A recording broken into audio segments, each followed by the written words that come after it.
Hey guys, welcome back. In today's video I'll be going through another Wildcat commission, so stay tuned. So I'm starting off with that same chrome acryl black acrylic paint, and this time I have cast the resin with some glass eyes. Now I've bought these glass eyes in, I haven't made them myself, so I actually have a whole lot of them, and I have been thinking of putting them up in my Etsy shop because I've had a lot of people ask me for them, so definitely let you know when they will be going up, but I have a whole heap of different ones, different sizes and different colours, so just keep an eye out for that. I've also had a lot of questions about how to cast the glass eyes in the resin, and I'm thinking about doing a paid tutorial for that, but I'd like to perfect it a little bit better before I do something like that. So the beauty of using glass eyes rather than it just looking cool and more realistic is when you paint around them as well, it's quite easy to get the glass eye clean.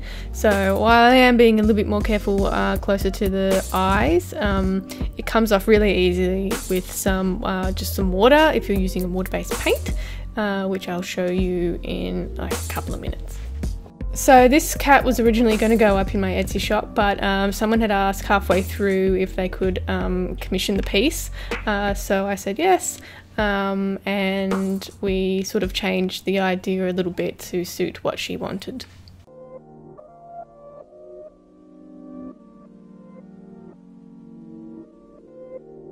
So here it is, and I wanted the nose to be pink rather than having a black nose like I always do with most of my dolls. And moving on to painting the little kitty paws, and I'm just quickly doing this with some chrome acryl black acrylic paint. No need to be neat for the feet, just because it's going to be covered with fur anyway, so you don't need to be too pedantic about it. Okay, so this is the fur that I'm going to be using for the body, and the underbelly I'll be doing a white colour, and this is quite a good quality fur. It's quite thick and has a long pile to it, and I really like how it has the black tips on a grey fur. So because I'm doing a white underbelly, I'll need to cut out all of the leg pieces separately and then attach it to the white underbelly so I can sew the rest of it together. So like I say in most of my videos, I'm just using a small pair of scissors to cut the backing of the fur and not the actual pile, because then you'll have a lot of useless area that has the pile cut off it.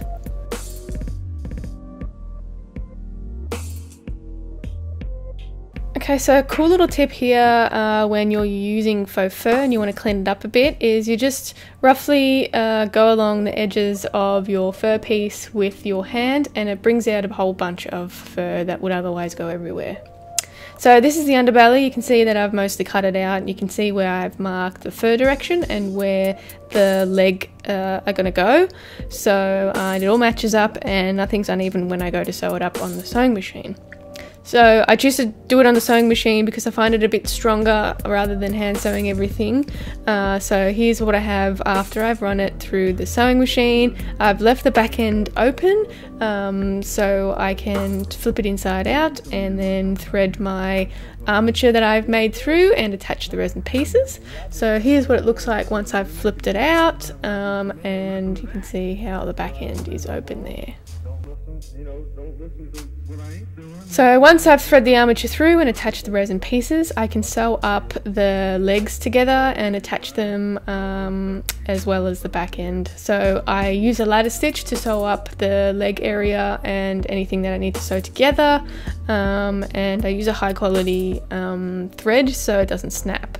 And I'm attaching it using a tacky fabric glue, so you can probably find it in any craft store. It's pretty common, nothing special. So the customer wanted some rosettes on the body like a leopard, so I'm actually using a fabric marker, and I find this quite good for doing any sort of straight lines or rosettes or anything on faux fur, because you can actually control the way the fur goes with the pen rather than a brush. Like, the brush is good anyway, but I prefer doing it with a fabric marker. Just find the result a little bit better.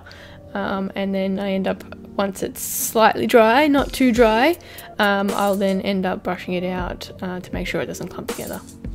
So I am planning to do a video on faux fur and dyeing techniques and stuff like that, so definitely keep your eyes out for that. If you have any requests for that video, leave it in the comments below and I'll check it out as well. So I decided to add a black stripe down the center of the Wildcat as well, just because I like that definition running down the back end. And you can see this is how I comb out my fur once I have applied any of that dye. Just use just a comb, nothing special. So here's what the final result is like after I have attached the fur to the face. What do you guys think? Okay, that's it for me today, guys. I hope you enjoyed the video. If you did, give it a thumbs up and don't forget to subscribe. If you have any requests, you can leave it in the comments down below. You can also check me out on Instagram and Facebook at Creatures of Nat, and I'll see you in the next one. Bye!